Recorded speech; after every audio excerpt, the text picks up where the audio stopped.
Kei ngā waiwai kai kapua, kei ngā waiwai kai pakiaka o te motu rarau mai ki te hui. Ko mihi ngā rangi tēnei, e mihi atu nei kia koutou katoa. Welcome to the Hui, Māori current affairs for all New Zealanders. E taroa ke nei. Are Māori over-policed? I can remember being handcuffed behind my back and my head stomped in. I think it is common knowledge that Māori are over-policed. Do Māori believe police are racist? There's bias, probably. I wouldn't call it racism. I think everybody's got a bit of prejudice in them. We reveal the results of a special poll on Māori experiences of policing. And how many times I've been arrested, just walking along the street and they pull you up and they ask you questions. Back in my days with the police, yes, we got targeted hard. And our panel breaks down the results.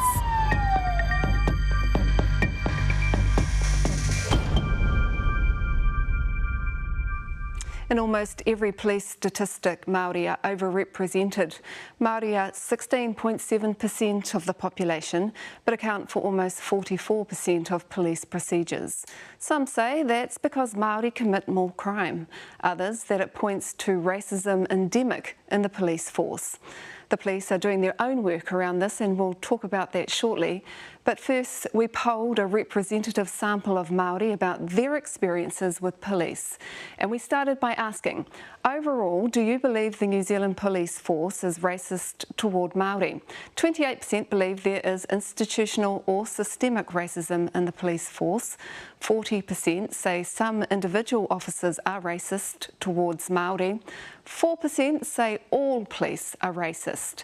So that's a total of 72% who believe there is some degree of racism in our police force. 22% say there's none at all, and 6% don't know. And that's a huge result. Nearly 3/4 of Māori surveyed believe the police are racist in some way. We wanted to find out what lay behind those answers. So next we asked, have you or someone in your whānau experienced racial discrimination by the New Zealand police in the past 5 years? 37% said yes. They or a member of their whānau had experienced police racism over the last 5 years. 23% had experienced it once or twice, 4% 5 times or more. 47% had never experienced racism by a police officer, and 16% said they didn't know. We'll discuss the results of our poll with the Hui panel shortly. But first, I caught up with Tā Kim Workman, who heads the independent panel investigating bias against Māori within the New Zealand Police. And I began by asking, when will Māori attitudes towards police change? Well, it'll take generations, I guess. But what I would say is that the process has already started. And what's been really uplifting is to witness the police having those difficult discussions amongst themselves. And I think we're in a place where the police realise, or starting to realise, that when we talk about systemic racism, we're not talking about them personally. We're talking about changing the way the organisation works. And the evidence is pretty clear that unconscious bias training is ineffective. You know, why do people feel that the police are racist? Is it about personal behaviour? Because the evidence suggests that that's a very small part of it, and that it's more likely to be around the procedures. Can you tell us about the police buy-in? Are you feeling confident that you're going to have open door policy to do your mahi?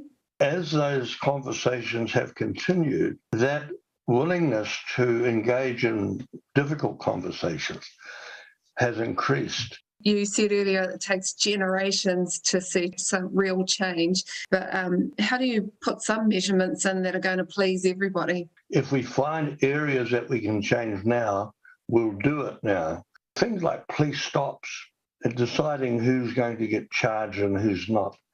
The way we use force and make decisions about using force. If we can improve those areas, it will benefit everybody. I'm joined now by Inspector Scott Gemmell, who heads the Police Operations Advisory Unit. Justice Reform Advocate Julia Whaiporti and Rahui Papa, a long-standing member of the Police Māori Focus Forum. Tēnā koutou katoa. It's wonderful to have you all in the same room to have this wānanga. Rahui, I come to you. You're working with Tā Kim on this piece of work. When a poll result turns out like that, you know, 2/3 of the respondents have experienced racism, is it overwhelming? Where do you start? That's why you've got to give kudos to the Commissioner for actually instigating this and bringing Tā Kim and a group together to actually look at it. So, you know, Commissioner Bush talked about unconscious bias and Commissioner Costa has actually brought a group together to do these sorts of stats analysis so that we can start changing the dial, because it's got to start today. Julia, we have some lawmakers still say that, you know, they don't believe there is systemic racism or bias even. Does that make it more difficult to get the job done, to start it? It's just quite outdated. It's difficult to address an issue if you don't own the issue, and the ship sailed on that. I mean, previous police commissioner has owned systemic racism within the police. The current commissioner has appointed this group to address it, and our whānau have spoken loudly for longer than I've been alive about their own experiences. So catch up, you know, you're either in or you're in the way in terms of addressing this stuff. When Tā Kim says it was going to take generations to start seeing some change of attitudes of Māori towards the police, he does point to some good change that's happening that he thinks, and it's the growth of diversity of the police officer inside of the force. Are you seeing that? Yeah, I am. I think it's important to understand the historical context that's got us to this point as well, and bringing a panel on board is something I feel quite privileged to even be a part of. But when we look at the most recent wing that graduated only a few days ago, the Arihia Stirling wing, had over 28 Māori on that wing out of 70, and the majority, I think it was about 22 Māori women. Now that's amazing and should be celebrated, because it was only 5 years ago that there'd be 22 Māori over a whole recruit year, and it's been achieved in one wing. So I think that we should be cognizant that that's a start, and we still need to keep working towards it. Yeah, I think even the very first story we did for the Hui 7 years ago was a Māori woman who just couldn't get into the police force, and so yeah, you're right. Seeing those numbers is actually fantastic. When Scott talks about having to think about historically what's happened with us, as an iwi historian of an iwi who was literally invaded by the Crown, how do you bring that conversation, and is it accepted? Are people happy to talk about it? Well, everyone across the country knows that there's been a love-hate relationship with the constabulary right from the 1800s right through to the present, and I think that the consequences of raupatu have a lot to do with it, historically, and I think that iwi across the country are looking to the terminologies around e kore tēnei whakaoranga e huri ki tū au aku mokopuna. It's our obligation and responsibility to provide our tamariki and mokopuna a better platform than the one that we inherited. And that includes not only policing, it includes the corrections, it includes all of the negative stats that we're facing in trying to bolster the positive stats as well. It's interesting because we're talking about the whole criminal justice system right there, and while this is focused just on police, it has to be the wider conversation, doesn't it? I think there's definitely two things. Systemic racism exists within every government agency, so police aren't unique in that. However, I think the conversation needs to be shifting. I agree, Matua, that we need to leave things better for our mokopuna to inherit. I was born the year Poau Tatatu was released, He Whaipanga Hau for Matamoana Jackson was released. Those statistics and experiences have not changed for our whānau. My vision and hope is recognising as well that it is not the role of the police or corrections, and they can never be this, to provide the care and support to our whānau, because right now the role of the police has expanded dramatically, that they need to be responding to mental health call-outs, to issues resulting in alcohol and drugs, and they shouldn't be that, and they can never be that for our whānau. So we need to be having that conversation about how do we leave things better set up for our mokopuna, and I really think it's about reducing the reach of these agencies into the lives of our whānau. We're really grateful for you being in this wānanga. You know, it's actually rare to have someone from police talking with our academics and our iwi leaders and the rest of it. In terms of your mahi, as Julia says, it's not just about police, it's about dealing with mental health, it's dealing about health and poverty and the rest of it. Are we ready for that conversation? Are the doors open? Are the ears open in those other ministries for you to talk to? That's a hard one for me to answer. Like, I think there are. There's people within our other agencies across the wider criminal justice system that are looking at what we're looking at as well. But I'm really focused on what we can do. For a long time, police have been dealing with a lot of things that are downstream of what are not happening or people are struggling to make. These are really complex issues, really complex problems, and unfortunately we get the call, the 111 call when people are at they're probably on their worst day. You know, but what we can do when we get on their worst day is try to find outcomes for them that are going to be better, that are going to lead to better outcomes for them. And if it means that we're conducting research into our bias that operates within an operational, organisational level, then let's do it. Interesting there, because I think we all understand is when someone's on their worst day, it's not just the police that are going to be able to support them, it's got to be multiple agencies. Where do iwi come in that kind of sense? Is there a place for iwi Māori post-settlement? Yeah, very much so. So it's about whānau standing up for whānau and whānau supporting whānau. You know, so, you know, the police might get the 111 call, but actually living with the experience is within the whānau. And, you know, all of those negative stats are prevalent. And, you know, and so iwi are bending over backwards to try and figure out how we might be able to support. And I agree with Julia that it's actually not just government agencies that have to do this. Actually, sometimes they just need to get out of the road and let whānau and iwi do it for themselves, because we're finding in other sort of avenues, we're actually working pretty well with our whānau, and the whānau have a lot more trust and confidence in whānau rather than the boys in blue or, you know, the other colours of the agencies. Ka pai, we've got so much more to unpick in the poll, including how do Māori feel about the criminal justice system overall. We'll be back shortly with this panel.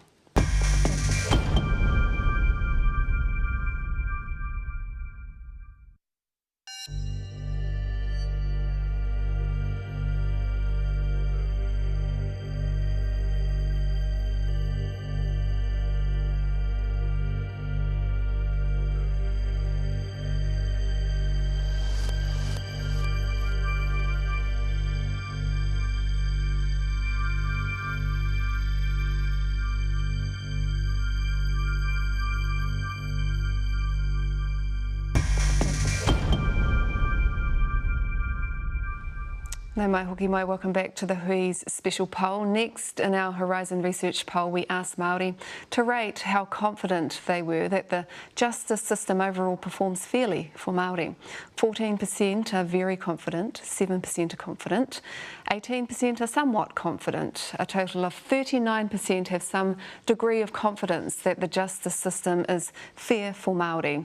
But 18% are somewhat not confident that the system is fair, 19% are not confident in the justice system's fairness, and the same number, 19%, are not confident at all. So that's more than half, 55% are not confident of fairness for Māori in the justice system. So back to our panel there, more than half of those polled are not confident the system's fair for Māori. How much of a concern is that, or is that normal for you? Not concerned at all. I mean, it shouldn't be a surprise to anyone for Māori, for police, for our communities. And we know our histories. We know statistically as well the different outcomes for Māori that go through as people who are charged through that process, and also majority of whānau who are victimised. Can you give us the process, the justice system? Like, what are we missing in there? We talk about police and the courts. Is there more to it? Well, I think there are a lot of different things. We can talk about the pipeline and what that looks like, but I think what we were talking about earlier, Scott and Matua here, were talking about police having to be the one-stop call for people to make contact when they're in their worst day. The police should not have to be that. Their role has expanded hugely, and as Rahui had said, that iwi, whānau, hapu, hapori, we are ready. We need to be looking at reallocating the resource to our own communities to engage with that need. That shouldn't be the role of police. And I've heard kōrero from police that they don't want to be responding to stuff that shouldn't be their mahi. We need to be reducing police presence in our whānau. When half of our whānau will never have trust and confidence in the police, and I truly believe that. And that's not a role of the police to try and fix that. We shouldn't be investing in trying to brand policing better within our communities. There are some parts of our communities that can and never will trust the police, and therefore our whānau still deserve support. It doesn't need to be the police, and it shouldn't have to be. That needs to change for our whānau. And some of the early research that we heard about at the beginning of this month, actually, and it was the stuff that was launched last year, they found that there is bias within the police and there's some problems, but they don't know where in the pipeline the problem is, so they don't know where to start. Where do you think it is? That's because we shouldn't be tinkering around with just selective parts. Actually, it's, in Dame June Mariu's words, mai te kopu o te whaia ki te kopu o te whenua. And so it starts with Oranga Tamariki, it starts with the education system, it starts with the Ministry of Social Development. All of those things have an impact on the lives of people. And so, when you come to the courts and the police and the corrections, actually we're talking to heads of bench when we're talking about systemic changes within the court system. The New Zealand Police with the advisory board, the corrections with their strategy, hokairangi. And there's a whole lot of strategies out there. It's about getting in there and doing something about it. And sometimes it's about, well, that's a wonderful strategy, but devolve the resource, like Julia said, devolve the resource to hapori, devolve the resources to whānau to make sure that we get the calls, so that we can wrap around our whānau in the best possible ways. There's just one, I just want to touch on that point though. Yes, there's all these policies and strategies, but and all of that, and agree with what Matua said, but we know the pointy end of it means that our whānau are more likely to be policed, more likely to be charged, prosecuted, more likely to be incarcerated, more likely to have our children removed from them for interacting with police in the system. And so those are the lived realities of our whānau, and hokairangi is an amazing strategy, but you can't give life to that within the system that inherently can't be trusted by Māori, and that's where it goes back to community and to our own whānau to run the solutions. So when we look at those stats, 55% have some kind of not confidence in the police, sorry, that's bad English, but 20% of that have none. And when you're hearing the work that iwi and whānau want to do you suspect that some of those people are involved in that area of policing, the difficult stuff around the oranga tamariki, the having to intervene into people's lives? Yeah, I'm encouraged when I hear of community hapori, those that are involved in an area that are really community oriented, looking at pathways for their own. I really am encouraged by that. I still think, I know Julia said that there's some that will be just really too hard for us to reach, some whānau, some hapori that are too hard. It doesn't abrogate us from trying. We are prepared to open our policies and our practice and our procedure, our training up to be able to find the most equitable service that we can do, because we've got to a point now, I think we're at a turning point for us now where we can actually push forward and make some changes, as Taka mentioned earlier. It will be difficult. It will be difficult for us to get into some of these communities, but it doesn't abrogate from us trying. Is it about relationships? Is that the key thing? So if you've got great relationships with your local hapu, iwi, whatever, if you've got those, does it make policing easier? I think it all starts from relationships.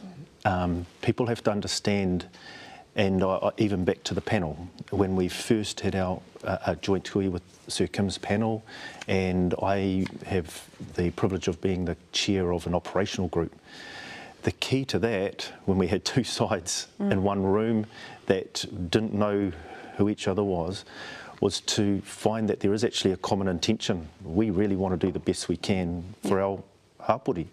Cool. So too does the panel. It was key though, Mihi, because bringing in the people on the ground with those within the community was key, because you actually have to identify the problem to find the supported resolutions for those problems. And I think that there's a lot out there. Kia ora. I've just got to go to, let's have a look at these. Māori are also overrepresented as victims of crime. More than half of Māori surveyed have been a victim, and 46% had laid a complaint with police. So older Māori were more likely to lay a complaint than those under 35, and men were more significantly more likely to lay a complaint than women. We also found Māori victims with lower household incomes were less likely to go to police. And after the break, we'll look at why that might be.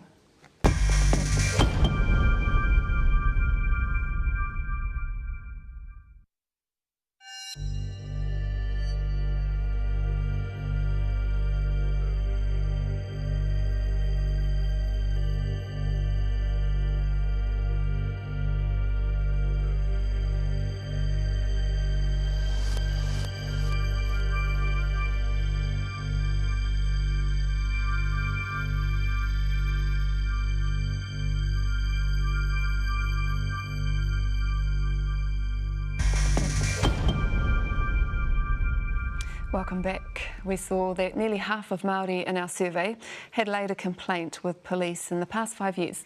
Let's look at how well they feel police did. 1 in 5 found police were excellent. About the same number thought they were very good, and 29% said they were very good. So 69% of Māori were happy with the way police handled their complaint.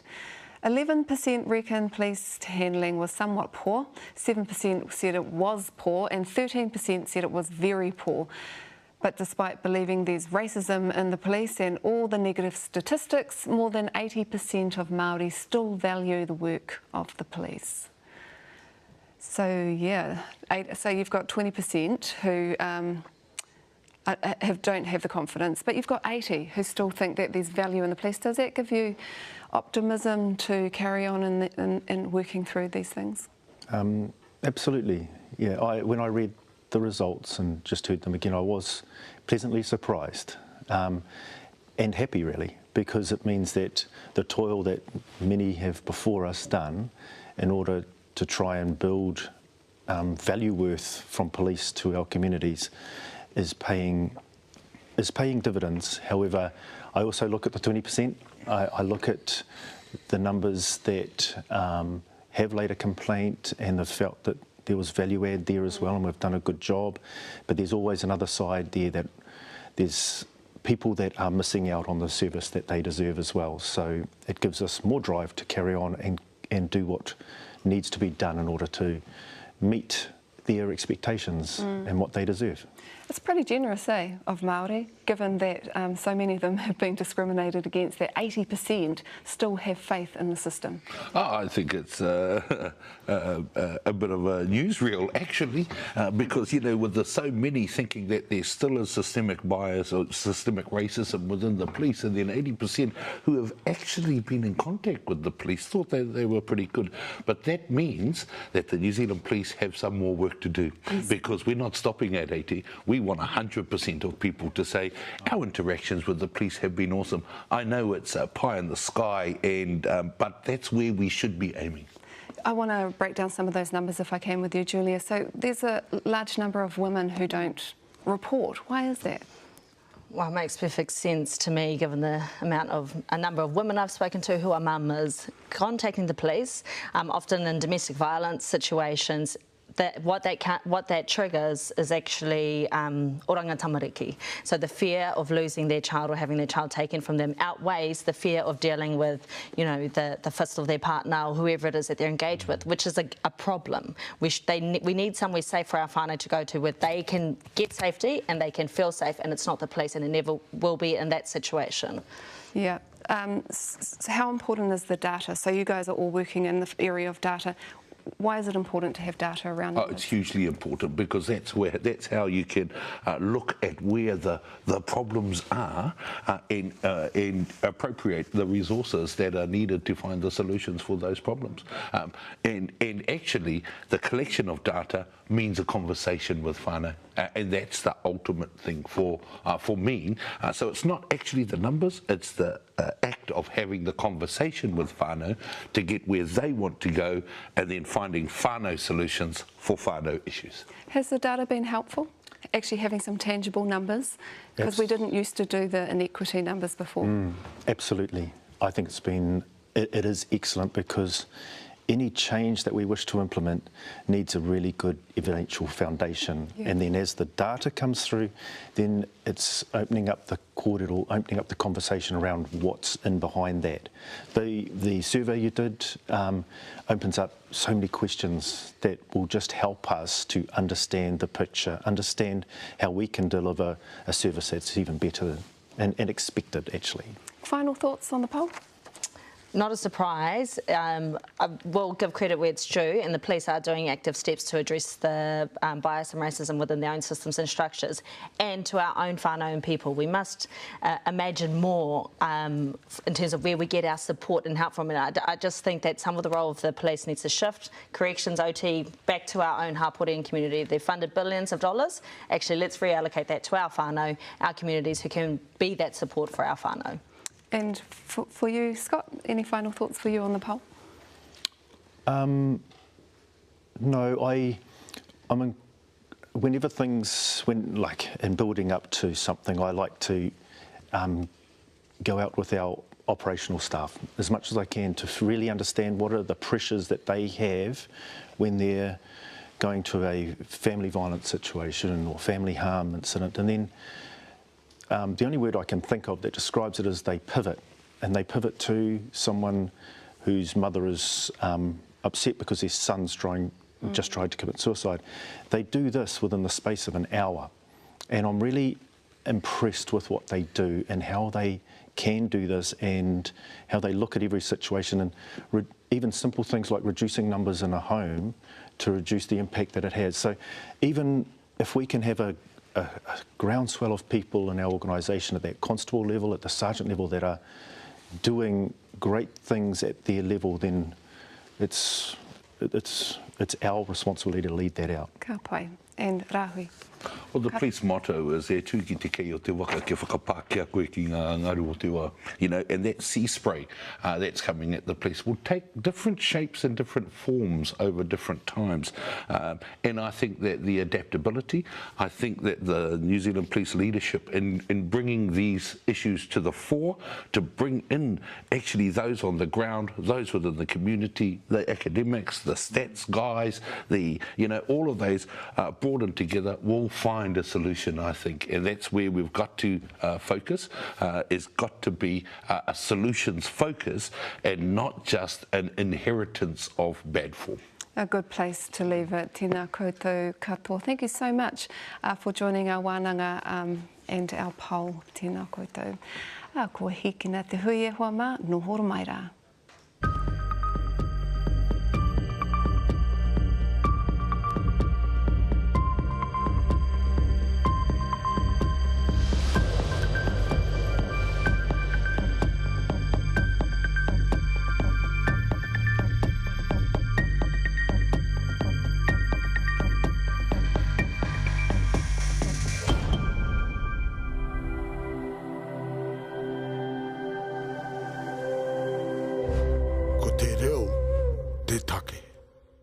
Nā te puna whakatongarewa te hui I tautoko.